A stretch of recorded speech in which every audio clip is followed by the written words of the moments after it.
안녕하세요. YDEH 미션의 김바울 선교사입니다. 지난 시간에 한국어와 히브리어의 차이점과 고조선의 유대인이 살았나에 대해 알아보았습니다. 오늘은 창세기 1장 두 번째 영상으로 고조선의 유대인이 살았나 두 번째 시간을 가지도록 하겠습니다. 지난 영상에서 저는 첫 번째 히브리어와 한국어를 비교하며 히브리어가 우리나라 말과 어순이 같은 수메르어가 아닌 완전한 셈족어인 것을 말씀드렸습니다. 두 번째, 작은 키와 검은 머리가 아시아 황인종이 아니라 중동 아랍인인 것을 말하였습니다. 세 번째, 우리나라 돌단은 빌기 위한 것이지만 유대인의 돌단은 희생제사를 지내기 위한 받침대 역할을 한 것을 말씀드렸습니다.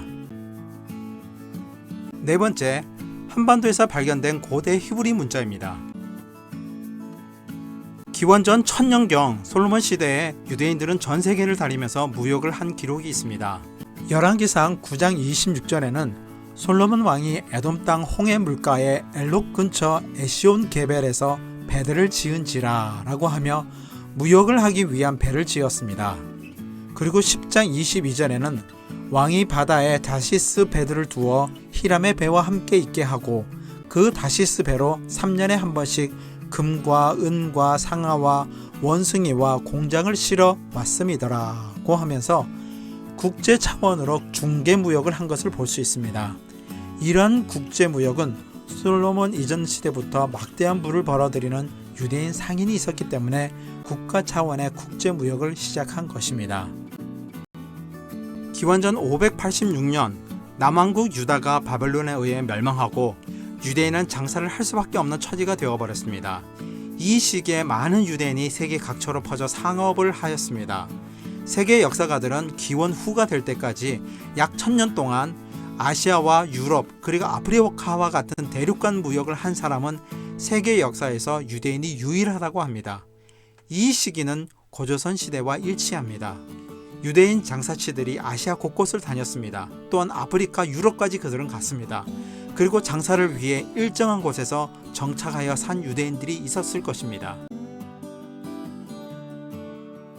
유대인은 장사를 위해 한국에 왔을 수 있습니다. 또한 장사를 위해 일부가 이주해 왔을 수 있습니다. 평양 대동강 유역에서 발견된 처마끝 장식품인 와당에 고대 히브리어 문자가 써져 있다는 것은 다양한 가능성을 제시하고 있습니다. 그러나 단지파의 이주라고까지 하기에는 좀 더 많은 증거 자료가 필요한 가설입니다. 이스라엘 건국 때 지금의 이스라엘 땅이 아닌 만주의 나라를 세우고 싶다고 하였는데 정치적이고 지리적으로 그 당시 만주가 새로운 국가를 세우기 좋았기 때문이었습니다. 대동강 근처에 유대인의 흔적이 발견되는 것은 솔로몬 이전 혹은 이후부터 1000년의 세월 동안 유럽과 아프리카와 아시아를 잇는 유대인의 교육 무역을 통해 부를 축적한 유대인의 경제활동과 관련 깊다고 해석할 수 있습니다. 그런데 신라의 흔적이 세계 다른 곳에서 발견되고 신라의 세계 각국의 진귀한 특산품이 발견됩니다.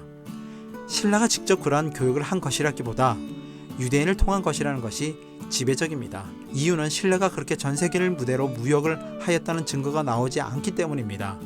유대인은 신라와 비교가 되지 않게 유대인의 흔적이 세계 곳곳에서 쏟아내듯 많이 발견되었고 부정할 수 없습니다. 그 발견된 모든 곳의 조상이 유대인이라고 주장을 한다면 유럽과 아시아, 아프리카의 조상이 유대인이 되어버립니다. 그러므로 히브리어가 발견이 되었다고 단지파 혹은 열지파의 이주로 인해 고조선이 건국되었다고 주장하는 것은 좀 더 신중해야 한다고 생각합니다. 유럽과 아프리카, 아시아 다른 곳에서도 기원전 시대, 즉 우리나라의 고조선 시대에 활동하였던 고대 히브리어가 적힌 유물들이 많이 발견되었는데 우리나라보다 훨씬 많은 유물들이 존재하고 있습니다. 그러므로 대동강에서 발견되어진 고대 히브리어 유물만 보아서 열지파의 이주나 단지파의 이주와 같은 것을 주장하기에는 증거가 너무 적고 희박합니다. 이것은 가설입니다.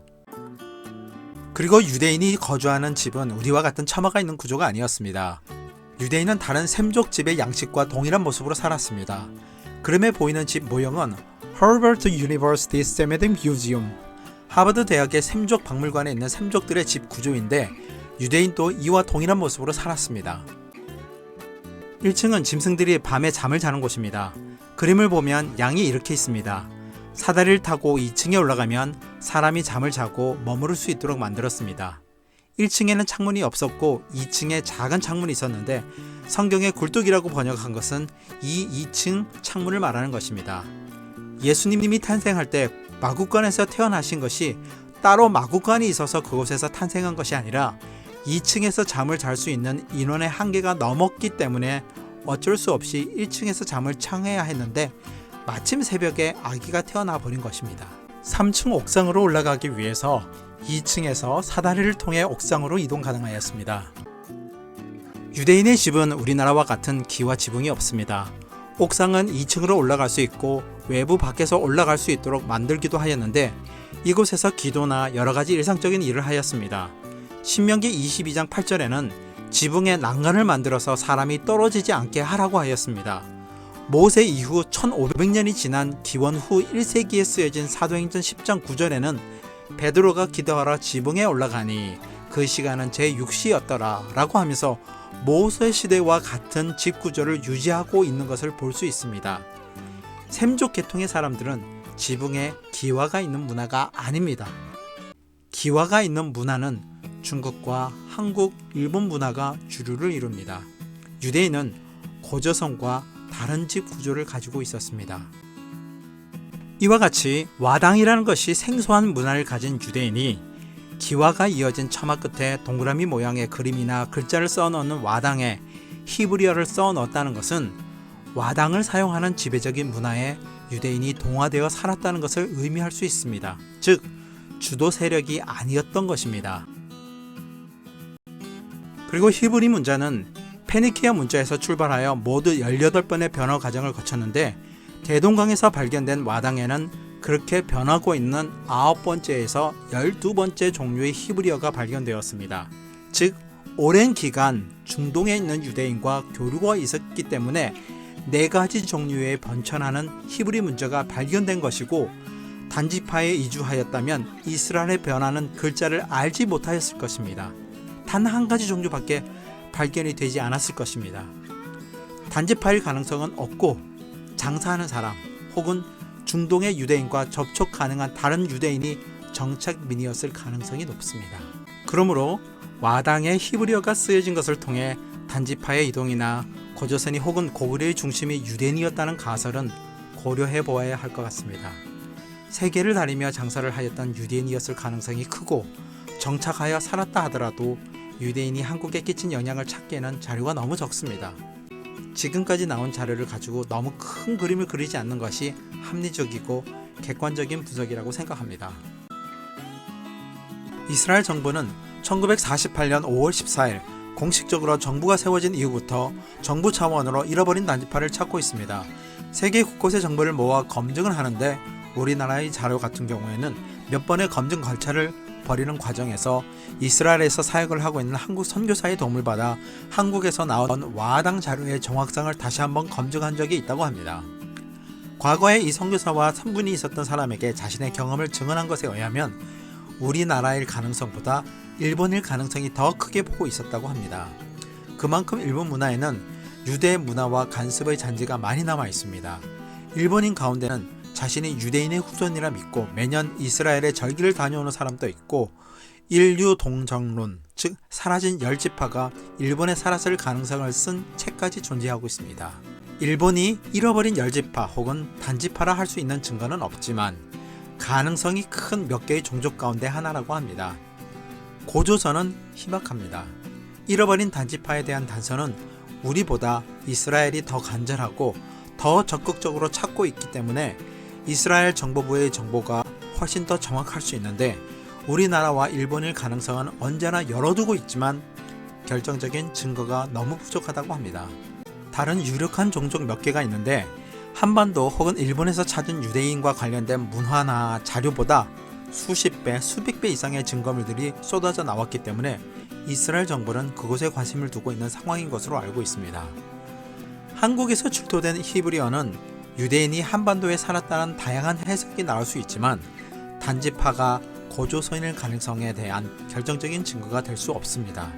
통일이 되고 중국에서의 연구가 보장되어야 더 많은 자료가 가능하기에 지금까지의 자료를 가지고 단정 짓는 것은 성급한 결론입니다. 다섯 번째, 가장 결정적인 증거, DNA입니다. 기원전 2500년 전부터 지금까지의 유대인의 DNA 측정 결과 유대인의 독특한 구별법이 있다고 합니다. 흑인의 염색체인 염기 패턴 3에서 5%의 DNA가 유대인에게 들어가 있다고 합니다. 이러한 유전 패턴은 현재 유럽에 살고 있는 유대인에게서도 나타난다고 합니다. 성경에는 아브라함이 후초로 흑인과 결혼한 내용이 등장하고 요셉의 아내 아스낫은 바로가 결혼시킨 흑인이었습니다. 히브리인이 이집트에서 노예로 살았던 역사가 있고 모세가 후초로 흑인을 들인 기록이 있습니다. 이것은 이스라엘 역사 동안 꾸준히 흑인과의 결혼이 있었던 것을 말해주고 있습니다. 이 연구에서 기원전 1400년 전부터 기원 후 1600년 전까지 유대인은 흑인과 꾸준히 혼합되었습니다. 유대인이 되는 기준은 부모가 유대인이거나 선조의 신앙을 물려받으면 유대인이 될 수 있습니다. 그러나 유대인 족보는 핏줄보다 신앙에 의해 결정이 됩니다. 선조의 신앙인 유대교를 물려받아야 유대인이지 신앙을 물려받지 않은 사람은 부모가 유대인이라도 유대인 족보에서 제외됩니다. 유대인이 아니었더라도 유대교 신앙을 가지면 유대인 가족의 족보에 올리는 양자 대매 과정을 통해 아브라함의 자손인 유대인이 될 수 있습니다. 유대인이 딸을 통해 유대인을 인정한 이유가 바로 신앙 때문이었습니다. 아들은 신앙에서 잘 탈선하지만 딸은 신앙을 지키는 경우가 많기 때문에 유대인은 신앙을 물려받는 딸을 통해 족보를 이어가는 전통을 선택하였습니다. 한국 사람이 가지고 있는 족보 개념과 아주 다른 족보와 전통을 가지고 있습니다. 그러므로 DNA 조서가 어느 정도 유대인에 대한 연구 성과를 줄 수 있지만 신앙만으로 누구나 유대인이 되는 것이 가능한 전통 때문에 유대인은 일정한 DNA 패턴으로 설명할 수 없는 특징을 갖고 있습니다. 이것은 개종을 통해 유대인이 된 사람에게서는 일반적인 유대인에게서 나타나는 DNA가 나타나지 않는다는 것을 말하고 있습니다. 그러나 고대 시대이든 지금이든 팔레스타인 유대인이 중동 사람과 가장 가까운 DNA 유전자를 가지고 있다는 연구 결과를 이스라엘 신문 WJC World Jewish Congress는 보도하고 있습니다. 고대 시대 유대인이 아시아 황인종일 것이라는 가설은 우리나라 소수의 일방적인 주장입니다. DNA 조사에서 유대인은 황인종과 관련된 아무런 증거가 나오지 않았으므로 황인종 관련 DNA 비교 결과는 발표도 하지 않았습니다. 아시아계로서는 집단 개종한 중앙아시아 투르트계 유대인이 있지만 인도의 에티오피아 유대인이 아시아에서는 호스트 유대인의 가장 가까운 DNA를 가지고 있다고 합니다. 5가지 정도 제가 추려서 제가 조사한 것과 저의 생각을 말씀드렸는데 고조선이 유대인이라는 주장을 하는 사람에게는 또 다른 논쟁거리를 준거받게 되지 않을 것 같습니다. 이 주제에 대한 다른 접근 방법으로 이 주제에 대한 저의 결정적인 생각을 말씀드리겠습니다. 유대인은 유대교가 아니면 자신의 자식이라도 유대인이라고 생각하지 않습니다. 무리하게 우리나라의 조상이 유대인이라는 가설을 주장할 필요가 없습니다. 설령 그것이 일부 진실이라고 하더라도 변하는 것은 아무것도 없습니다. 아무리 아브라함의 직통 혈통을 가졌고 족보까지 가지고 있더라도 유대교가 아니면 유대인이 아닙니다. 유대인은 이방인으로 생각합니다. 통일왕국에서 남북으로 갈라져 있던 북왕국 이스라엘이 기원전 720년 아수르에 의해 멸망당하고 그곳의 인종 혼혈 정책을 펼쳐 사마리아인이라는 새로운 종족과 유대교와 유사한 사마리아 종교가 예수님 시대까지 있었습니다. 모세 오경만을 성경으로 삼고 야훼 하나님을 섬겼지만 근본적으로 유대인과 다른 신앙 노선을 따르고 있는 사마리아인을 유대인은 인정하지 않았고 이방인보다 더 경멸하였습니다. 그들은 아브라함에서부터 내려온 확실한 족보를 가지고 있었던 사람들입니다. 고조선 시대에 유대인이 한반도 북부에 살았다고 하더라도 지금 그 후손이 유대교를 믿는 자손이 없다면 유대인이 아닙니다. 우리는 핏줄을 족보라고 생각하지만 유대인은 신앙의 대물림이 족보라고 생각하는 근본적인 큰 차이가 있습니다. 아브라함은 혈통의 조상이 아니라 믿음의 조상이기 때문입니다. 그리고 우리가 조금만 생각해도 알 수 있는 것은 우리나라 민족은 하나의 단일 민족이 아니라 토착인과 수많은 외부로부터 이주해온 사람들이 모여 하나의 문화와 언어를 이룩한 다민족 공동체입니다. 고조선에 대해서는 더 연구해야 하지만 하나의 민족이 아니라 다민족이 이룬 연합체였습니다. 이 고조선의 후예가 우리나라에 얼마나 남아있을까요? 고조선의 후예보다 더 다양한 종족의 사람들이 다수를 이루었던 고구려, 백제, 신라 모두 하나의 민족이 아니라 다민족의 연합체를 이룬 나라였습니다. 삼국 통일을 이룬 신라를 중심으로 지금 우리가 가지고 있는 중요한 문화와 언어의 틀이 잡히기 시작하였습니다. 우리나라 사람은 수십 가지 이상의 종족의 피가 섞여서 단일 문화와 언어를 가지게 된 나라입니다.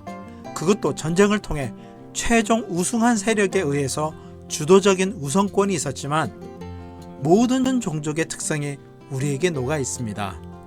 여기에 소수의 유대인이 이주해서 살았다면 수십 혹은 수백 가지의 종족들 중 하나일 뿐입니다.